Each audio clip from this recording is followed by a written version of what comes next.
Olá pessoal, estamos aqui para mais uma edição dessa série do É Coisa Séria, em que estamos falando um pouco sobre medicina, cirurgia plástica, os aspectos estéticos e reconstrutores dessa especialidade, as áreas correlatas, etc. E hoje nós estamos tendo a honra de receber aqui o Dr. Fernando Franco, que é um grande amigo meu, pela primeira vez na série, um colega cirurgião plástico aqui conosco. Ele é professor da Unicamp, fez o seu doutorado na Unicamp em cirurgia plástica. É um grande amigo pessoal meu e ele é hoje especializado na área de transplante capilar. Mas ser especializado em transplante capilar não significa que ele é exclusivo em transplante capilar. A gente vai falar um pouquinho mais à frente. Então, Fer, seja muito bem-vindo, grande amigo, é muito feliz de estar aqui.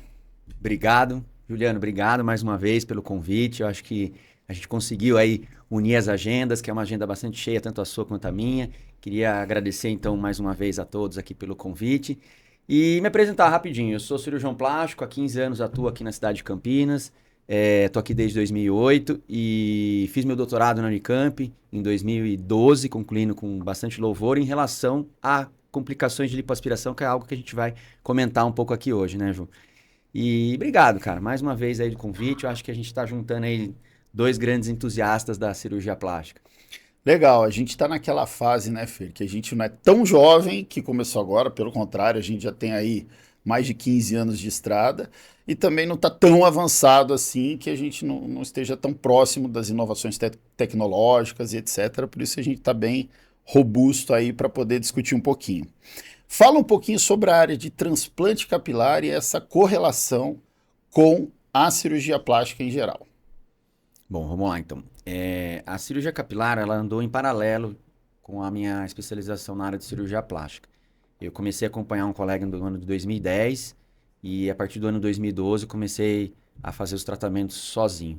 E como eu sou um dos assistentes da cirurgia plástica da Unicamp, a gente acaba fazendo lá na Unicamp grandes cirurgias reparadoras, traumas, cirurgias estéticas, que está no rol do aprendizado dos residentes de cirurgia plástica.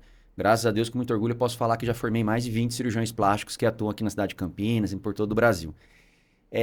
A área de cirurgia capilar é uma área que tem crescido muito. Só para você ter noção aí, dados estatísticos, aumentou 5 vezes a quantidade de cirurgiões plásticos e dermatologistas dentro da Associação Brasileira de Restauração Capilar, que é a maior entidade do nosso país, como a nossa Sociedade Brasileira de Cirurgia Plástica. E então é um mercado que está em grande crescimento, é uma área que a dermatologia é uma área de atuação da dermatologia, que são a dermatologista tricologista, que faz o estudo das doenças do couro cabeludo, porque a calvície não é só a única doença que faz cair cabelo. Então a gente tem que ter um pouco de especialização em outras doenças. Eu particularmente faço transplante capilar, então eu não trato tantas doenças do couro cabeludo, além da calvície. Quando tem algumas doenças do couro cabeludo, eu acabo encaminhando para uma dermatologista tricologista que atua só na área de doenças do couro cabeludo, que tem mais de 20 doenças do couro cabeludo. Então, assim, não teria como eu me especializar tanto a fundo e não é o objetivo também do meu instituto tratar doenças do couro cabeludo além da calvície, que é a que mais atinge mais de metade da população masculina e grande parte da população feminina hoje em dia também. E é importante dizer que no Instituto Franco lá, ele trata sim da calvície. E às vezes a gente não sabe se a gente está no momento de um transplante, não está no momento de transplante. Para mim não é vergonha nenhuma dizer, eu sou paciente do Dr. Fernando, não fiz transplante, mas tive um pouco de perda capilar e tem tratamento. Muitas vezes a gente tem como protelar essa cirurgia para um momento futuro. E eu acho que é isso, né, Fernando? Um acompanhamento dessa parte é muito importante, não é? Juliana, na verdade, assim, a área de restauração capilar, hoje ela está nos últimos 10 anos sofreu um grande avanço, um boom. Não só na procura dos médicos para fazer a especialização nessa área, como a procura dos pacientes. Hoje os artistas postam que fizeram transplante capilar, as pessoas mostram nas mídias sociais que fizeram transplante capilar, virou uma moda fazer o transplante capilar, como a lipoaspiração, como a cirurgia plástica. E as tecnologias ajudaram também na área de transplante capilar. Então, novos aparelhos, coisas que fizeram com que a cirurgia se tornasse mais rápida, que conseguisse tirar uma quantidade maior de unidades foliculares, unidades foliculares sadias que possa fazer o transplante. Mas lembrando, e é importante a gente reforçar isso aqui, que o transplante capilar ele não é um tratamento. O transplante capilar vai pegar um cabelo mais existente da região da nuca ou de alguma área do corpo corporal para uma área doente, que é a região do topo da cabeça. Então você tem que seguir um tratamento. Então, por exemplo, um paciente jovem de 20 e poucos anos que está ficando calvo, ele tem que entender que até hoje, na medicina, ele vai ter que fazer um tratamento ao longo dos próximos 20, 25 anos. Ah, ele pode fazer o transplante? Pode, se ele tiver uma indicação para fazer o transplante, se não tiver nenhuma outra doença. Se for só a calvície, ele tem que fazer o transplante e um acompanhamento ao longo dos próximos 20, 25 anos. E na mulher é a mesma coisa. Porém, na mulher existem mais doenças que atingem o couro cabeludo, além da calvície androgenética, que é herdada de pai e de mãe.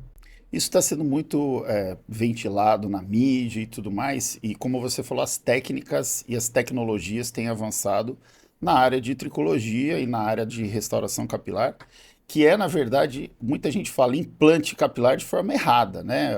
Na verdade, é um transplante capilar, porque a gente fala um pouquinho sobre isso. A gente está tirando de um lugar e pondo no outro. Não é um implante que você está tirando de uma outra pessoa, de outro lugar e colocando na própria paciente. Para nós, cirurgiões plásticos, Juliana, a gente também fica um pouco assim, achando ruim essa nomenclatura. Mas as duas são muito utilizadas no mundo inteiro, tá? O transplante capilar, que é a primeira nomenclatura, e de 2011 para cá começou-se a usar a nomenclatura de implante capilar. Por serem unidades foliculares muito delicadas, começou-se a usar essa terminologia implante capilar. Mas as duas são corretas, tá? Assim, na verdade, nós, cirurgiões, assim, acreditamos que a palavra transplante capilar, retirar uma unidade folicular de uma área, e não deixa de ser um enxerto, né? É um enxerto de unidade folicular. A gente tira de uma área, como um enxerto de pele, que a gente tira de uma área e coloca na outra, por exemplo, um grande queimado, que tira de uma área e põe na outra. É a mesma coisa, retira essa unidade folicular com toda a delicadeza para colocar ela numa outra região. E o que você atribui... E pode ser desculpa te interromper, pode ser de sobrancelha também, de barba e restauração de pelos no geral. E o que você atribui à melhora dos resultados nos dias de hoje? Porque a gente vê o transplante capilar ou implante capilar há 10, 15 anos atrás, a gente viu alguns resultados, parecia pessoa com cabelinho de boneca, Cebolinha. a gente brincava e tudo mais. E hoje a gente vê resultados realmente fantásticos e que realmente mudam a vida desse homem ou dessa mulher que tem esse problema importante.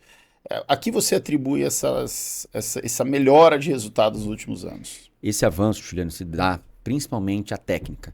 A técnica foi muito mais rebuscada. Então, assim, a gente teve uma delicadeza maior na retirada das unidades foliculares, com a ajuda de tecnologia, com a ajuda de aparelhos, com que a gente consiga tirar uma quantidade maior de unidades foliculares e aumente mais a densidade da região capilar.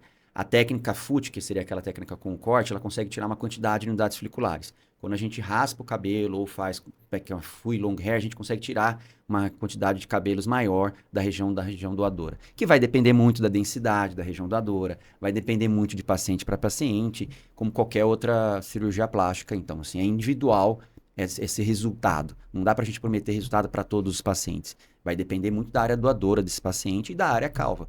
É uma conta bem básica, vamos dizer assim. Você tem uma quantidade de cabelos para retirar e uma quantidade de cabelos que você precisa implantar numa área calva. Então, você tem que ponderar quanto que você vai tirar, porque da onde você tirou cabelo, uma coisa que todos não sabem, da onde você tirou cabelo, esse cabelo não cresce mais. Se você tirou com a faixa, é só naquela região da faixa que vai ter a cicatriz. Se você tirou uma região toda da região da nuca, é uma quantidade de cabelos que você tirou da região da nuca.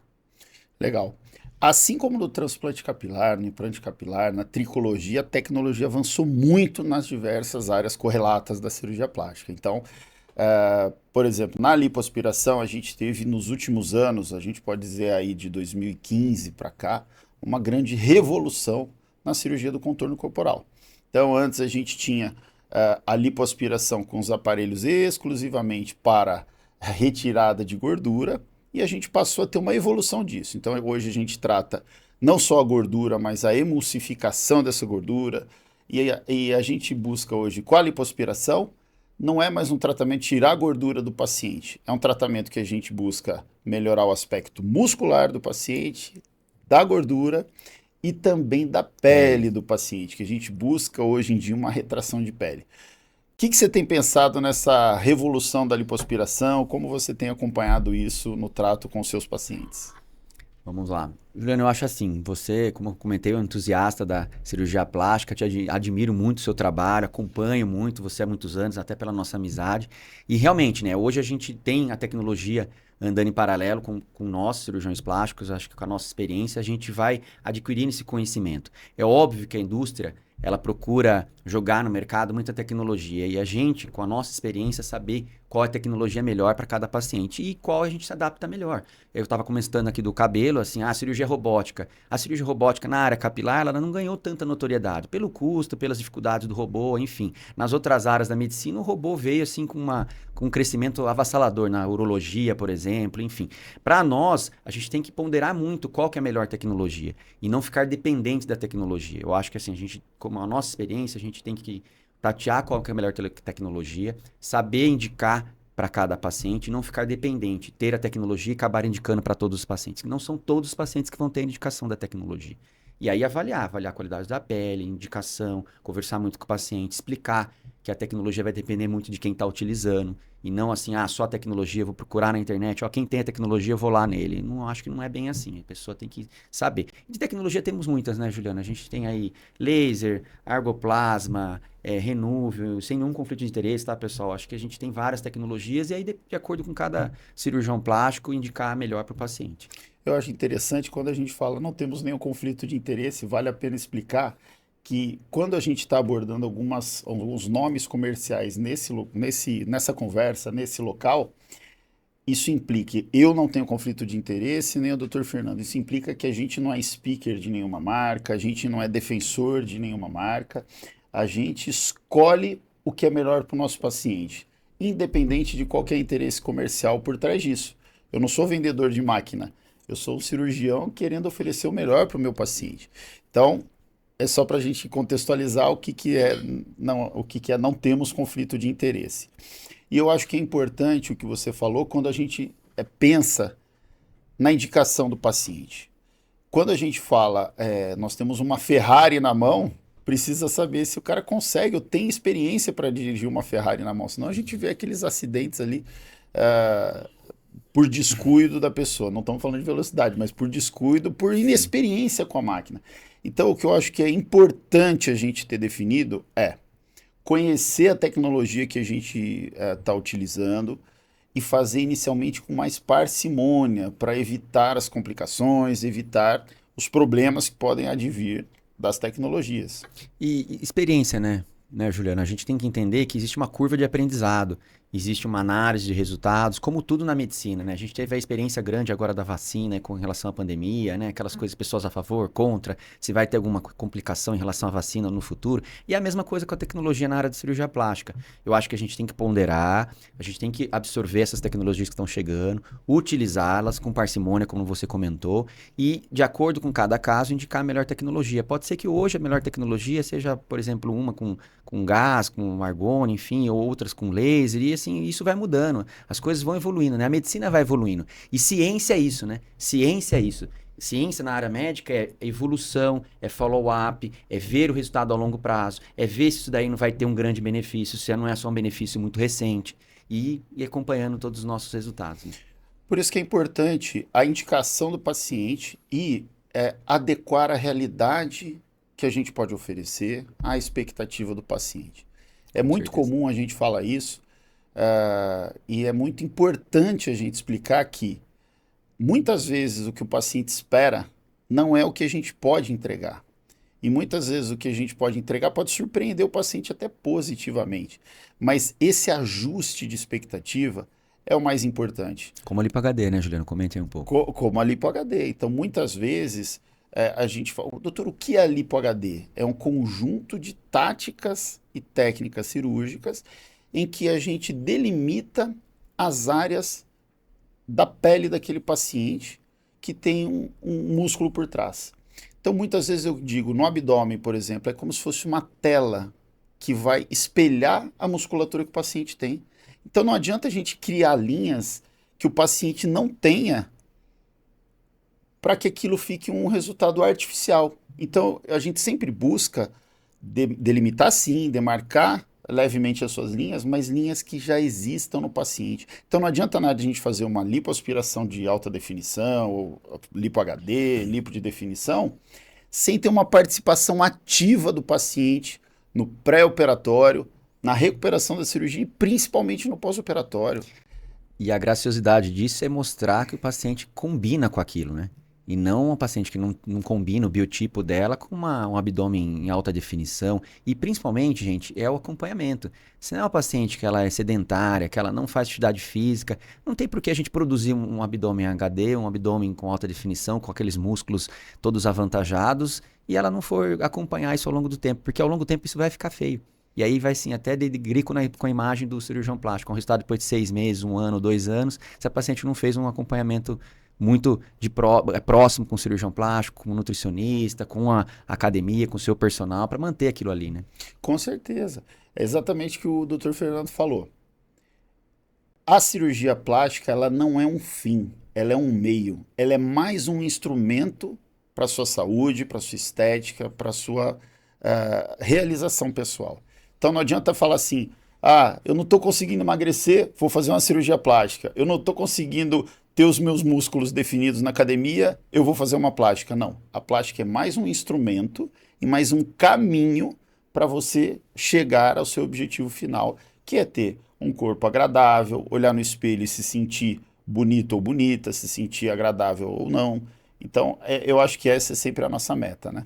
Dentro da nossa especialidade, né, Juliana, a gente tem muitos artigos científicos aí comprovando que em inúmeras cirurgias plásticas, por exemplo, de prótese de mama, de lipoaspiração, de abdominoplastia, até pacientes pós-bariátricos que tiveram aquela grande perda ponderal, com um ganho na autoestima muito elevado. Tem vários trabalhos aí que mostram, até título de ciência aqui para vocês, mais de 40%, 60%, chegando até 70% de melhora da autoestima nos follow-ups desses pacientes. Principalmente pacientes, é lógico, que tem uma grande perda ponderal, que tem muita flacidez, enfim. Isso muda a autoestima, né, do paciente e traz ele para uma nova fase na vida dele. Eu acho que isso é importante, né? O cirurgião plástico ter isso nas suas mãos e poder oferecer isso para o paciente também. E eu comento muito isso com meus pacientes, tanto na área de calvície quanto na área de plástica no geral. Eu sou um bom entusiasta também da cirurgia de face, e, enfim, e órbito-palpebral é a minha área de especialização também. Sou um dos chefes lá na parte da Unicamp disso, da área de órbito-palpebral e face. Então,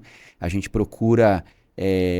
hoje, o objetivo da cirurgia plástica não é transformar a pessoa, e sim restaurar, né? Fazer com que ela volte a se sentir jovem, ela volte a se sentir bem, olhar para o espelho e tá se sentindo bem com o rosto que ela tinha há muitos anos atrás, e não um outro rosto de uma outra pessoa, um outro biotipo, né? A gente não está querendo criar biotipos, a gente está querendo manter a pessoa sempre assim com um bom aspecto. Eu acho que é interessante você falando da cirurgia da face. É impressionante como as pessoas têm buscado essa cirurgia cada vez mais jovens, né? Eu recentemente operei uma paciente de 43 anos, mas teve uma cirurgia bariátrica, perdeu bastante tecido na face. Tivemos uma paciente recente, muito rejuvenescida até para a idade dela, mas com 50 anos de idade, desejosa de uma cirurgia da face. Por quê? É o momento em que a paciente faz, olha, eu já fiz bioestimulador, já fiz botox, já fiz preenchimento, e mesmo assim eu não estou satisfeita com o resultado. Então, é o caminho. E também a gente observa, né, Fernando, que quanto mais cedo a paciente... Muita gente tem medo de fazer um lifting facial, uma ritidoplastia e tudo mais, mas quanto mais cedo se opta por esse caminho, o resultado fica ainda mais natural, fica mais bonito, fica de um aspecto... Até porque as células de colágeno da pele ainda estão presentes, enfim, então quanto mais tempo demorar, menor é o resultado, e menos tempo de desfrutar desse resultado também, não é? Exatamente. E na cirurgia da face, como você comentou, também, né? A gente também não pode ficar de olhos fechados para o avanço que a cosmiatria teve, né? Então, assim, todos os tratamentos, a tecnologia, injetáveis ou aparelhagem, ela veio para ajudar. Então, ela veio para ser para somar com a cirurgia plástica, para somar com os procedimentos cirúrgicos. E um não exclui o outro. Eu acho que assim, a paciente que vai querer ter um ganho ao longo dos anos, ela tem que entender que ela precisa fazer uma cirurgia plástica e precisa fazer um acompanhamento ao longo dos anos. Ela tem que entender que ela tem que ter protocolos com estímulo de colágeno, fazendo a tal da poupancinha dela de colágeno, porque senão o resultado... Eu tenho, Juliano, pacientes com lifting com 14 anos que eu operei, que não fizeram nada. E tenho pacientes que acompanharam ao longo desses anos e foram fazendo alguns tratamentos. A diferença é notória. Ela perde se perde a cirurgia ao longo dos anos. É lógico que vários fatores influenciam, hábitos de vida, genética, enfim. Mas a tecnologia Se ela puder fazer ao longo dos anos tratamentos da cosmiatria, com injetáveis, toxina, bioestimuladores de colágeno, ela vai ter um resultado melhor. E a mesma coisa para a nossa área de cirurgia corporal. Paciente que não se cuida, não faz uma dieta apropriada, não faz atividade física, não se cuida, não faz uma boa hidratação da pele. Hoje a gente tem abordado muito essa parte de hidratação da pele, cuidados com a pele. Ela não vai ter um resultado ao longo dos anos. E é interessante também como a gente fala de cirurgia do contorno corporal, buscando sempre abordar também o lado do peso e da dieta e tudo mais. A dieta nem sempre é só para diminuir o peso, muitas vezes é Sim. para se preparar para a cirurgia. Então, uma dieta mais anti-inflamatória, uma dieta também para Perfeito. recuperar os eletrólitos. Então, hoje, até na clínica, a gente tem acompanhamento nutricional para. Ah, mas eu não preciso de nutricionista que eu estou dentro do meu peso. Não é essa a realidade. Muitas vezes a gente precisa de um preparo nutricional para a cirurgia, faz a cirurgia, um preparo nutricional no pós-operatório para se recuperar dessa mesma cirurgia. Então, eu acho que esses detalhes são importantes. Lá no Instituto também tem um acompanhamento, né? Temos também uma nutricionista, eu acho que é super importante. Muitas vezes a gente fala assim, mas eu passei no cirurgião plástico, ele contraindicou a sua cirurgia. A pessoa precisa entender muito bem, a paciente precisa entender muito bem por que foi contraindicada.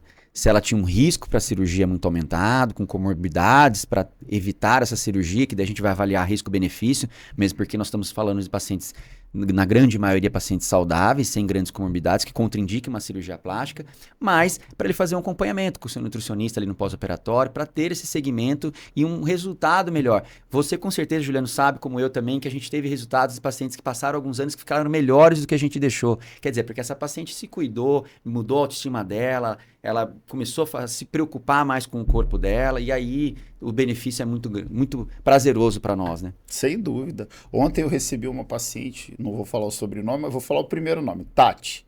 Ela esteve com o marido na clínica ontem mesmo e ela disse assim, doutora, a cirurgia plástica mudou minha vida. Eu não malhava tanto assim, eu não me cuidava tanto assim. Ela esteve fora agora 15 dias em viagem. Ela falou assim, doutor, eu estou desesperada para voltar à minha rotina de treino e de alimentação e tudo mais, porque realmente isso foi algo que mudou a minha vida.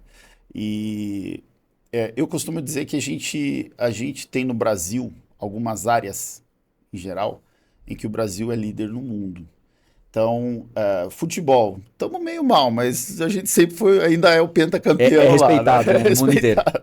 Então, o Ayrton Senna, o agronegócio, e sem dúvida nenhuma, as pessoas muitas vezes nem sabem disso, nós, não por nós mesmos, eu, Juliano, o CPF do Juliano, o CPF do Fernando, somos responsáveis por isso. Mas a cirurgia plástica é, sem dúvida nenhuma, brasileira, ela é respeitada no mundo todo, e principalmente pelo legado do professor Pitangui, que foi quem internacionalizou essa cirurgia plástica, mas nós temos aí uma responsabilidade de manter o nível científico e essa pujança da cirurgia plástica no mundo. Como que você imagina a cirurgia plástica brasileira e no mundo, esse posicionamento nosso? Juliano, eu acho assim, você como comentei, é um grande entusiasta da cirurgia plástica, eu também, faz parte aí da Sociedade Brasileira de Cirurgia Plástica, você tem contato muito com os residentes aí há muitos anos, eu também, e a gente vê que isso tem melhorado cada vez mais. A cirurgia plástica do Brasil hoje é considerada, ela é reconhecida mundialmente, em termos de número, ela é muito comparável com a dos Estados Unidos, que são os dois maiores centros de cirurgia plástica. Infelizmente, nós não temos grandes estatísticas para poder competir, vamos dizer assim, em termos de número, mas com certeza os números nossos são muito grandiosos, muito provavelmente até maior que o dos Estados Unidos. E a gente tem uma formação muito vasta. A gente vê aqui na nossa cirurgia plástica, a gente tem especialistas na área de nariz, na área de contorno corporal, na área de face, na área de queimaduras, na área de cirurgia, de microcirurgia. Então, assim, a área da cirurgia plástica, a área da atuação da cirurgia plástica, ela é muito grande. E graças a Deus, acho que a gente tem grandes centros de formação espalhados pelo Brasil todo. Então, assim, a gente é muito reconhecido. Vem muitos estrangeiros para cá, como você comentou aí do professor Ivo Pitangui, que foi uma grande, não só um cirurgião plástico, ele foi uma celebridade, né? Acho que de reconhecimento aí mundial e, enfim, operou grandes artistas famosos, até de Hollywood.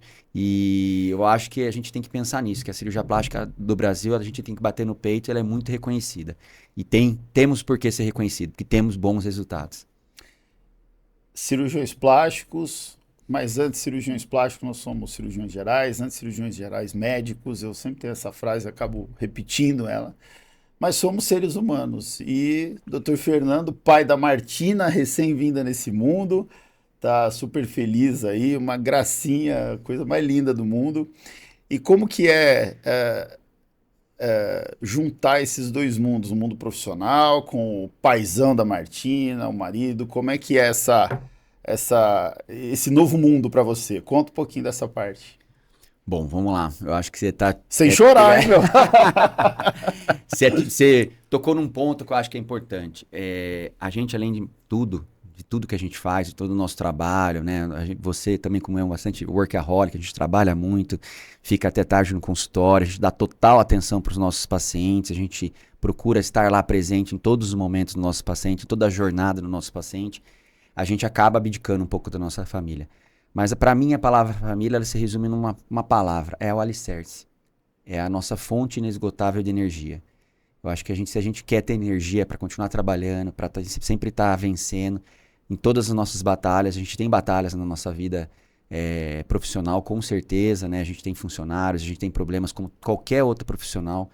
E se a gente não tiver uma família, não tiver alicerce disso, eu acho que a gente acaba desmoronando. Então, eu acho que família é isso para mim, é o seu alicerce, sua fonte inesgotável de energia. E é lógico que uma bebezinha é aquela sua fonte inesgotável mais ainda, porque você chega cansado em casa, você quer brincar com ela, você quer interagir com a bebê. A minha esposa trabalha muito também, ela é uma dermatologista muito renomada em São Paulo, e então a gente tem que coincidir as agendas, mesmo a plástica e a dermato tendo muitos eventos em comuns, a gente procura conciliar para a gente estar dando atenção e estando com ela o máximo dos momentos possíveis aí. Procurei acompanhar todo o pré-natal da minha esposa, procuro acompanhar todas as consultas com a pediatra, que faz a puericultura todo mês. E, enfim, eu acho que eu estou conseguindo participar, mesmo tendo essa vida de muito trabalho nosso e de muito estudo. Eu acho que principalmente estudo, né, Juliana? Eu acho que a gente tem que ponderar muito isso. Eu acho que o cirurgião plástico ele tem que ir acompanhando os congressos, ele tem que ir acompanhando a evolução da medicina, como qualquer área da medicina. Eu acho isso muito importante, além da família que é a base de tudo. A nossa participação no meio acadêmico é muito importante, não só no serviço de residência, que eu faço parte, você faz parte, no mundo universitário, nos congressos da sociedade. A gente acabou de se encontrar em São Paulo no congresso e eu acho que é super importante isso para nós. Eu costumo ver muito, Fer, colegas falando assim: olha, hoje nós vamos realizar o sonho da nossa paciente, que é o sonho da paciente de fazer uma cirurgia plástica e tudo mais. Eu concordo em parte com isso, porque quando eu vejo uma paciente, de verdade, é ela que está dando a oportunidade da gente realizar o nosso sonho. Porque se aquela paciente ou aquele paciente não estiverem ali sentados conosco, nós não estamos realizando o nosso próprio sonho, que a gente lutou tanto para chegar até aqui. Então, eu acho que essa mudança da direção nós estamos sim contribuindo para que ela se sinta melhor, mas quem está realizando o sonho de quem, eu acho que é ela ou ele que está nos dando essa oportunidade de realizar o nosso próprio sonho. Com certeza. E você comentou aí uma coisa assim, ela ou ele, realmente, a gente está falando muito delas, e a cirurgia plástica hoje está ganhando muita notoriedade também no mundo masculino, não só na parte de transplante capilar, como na cirurgia plástica, num geral, né, de lipoaspiração, em plásticas, num geral, o público masculino também entrou de vez nessa. Eu acho que assim, o homem não tem que ter vergonha nenhuma de falar que ele fez alguma cirurgia plástica ou que ele está se cuidando, porque é isso, eu acho que influencia tudo, né? Se a pessoa ela tá bem com a autoestima dela, ela tá bem consigo mesma, ela vai trabalhar melhor, ela vai ter um bom relacionamento com a família, ela vai ter só a ganhar.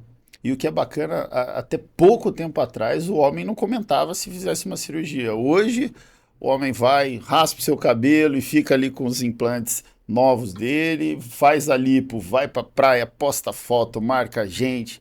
Então é muito legal essa quebra de paradigma do homem que não pode fazer uma cirurgia plástica. Hoje isso já não existe mais e eu acho que é uma realidade bacana para os homens também se cuidarem melhor. Fer, uma mensagem, desculpa chamar, Dr. Fernando Franco, pessoal, que ele é muito amigo meu mesmo. Fer, Fica à uma vontade, mensagem final para nós, para o nosso programa, para a nossa série, para os nossos ouvintes e telespectadores. Qual que é a sua mensagem final aí para gente? Bom, minha mensagem final, primeiro, é parabéns para o Juliano, que eu acho que assim, tá num estúdio maravilhoso aqui, eu acho que a gente consegue transmitir muito, é importante a informação chegar de forma correta, e você tem total expertise para fazer isso, para entrevistar essas pessoas, realmente vinculado com a área da saúde, você é um excelente médico, acho que além de um cirurgião plástico, e acho que a minha mensagem final é que as pessoas procurem o especialista não só vendo aquelas imagens do Instagram, procure verificar quem é os clientes desse cirurgião, os pacientes que foram operados, a experiência dele conta muito, que eu acho que a gente tá falando tanto aqui de experiência, e realmente, eu acho que os cabelos brancos que a gente tem, eles não foram ganhados à toa, foram ganhados com muito suor, muito trabalho, muita experiência, casos bons, casos ruins, acho que todo mundo tem, né, Juliano? Acho que a gente tem que pontuar isso, que a gente fica num mundo aí só de vaidade, de coisas lindas, maravilhosas. É como a gente ponderou muito hoje aqui, né? Assim, conversando durante todo o tempo. Tem casos e casos, indicação e contraindicações, e isso acho que é o mais importante. Então procure o seu cirurgião plástico com bastante experiência. Muito obrigado, professor Dr. Fernando, professor da Unicamp, doutorado feito na Unicamp, especialista em cirurgia do transplante capilar e também nas áreas correlatas da cirurgia plástica. Querido amigo, muito obrigado pela sua generosidade de estar aqui com a Obrigado mais gente. uma vez. E com certeza eu acho que as pessoas aproveitaram muito a grande experiência do professor Fernando. Obrigado.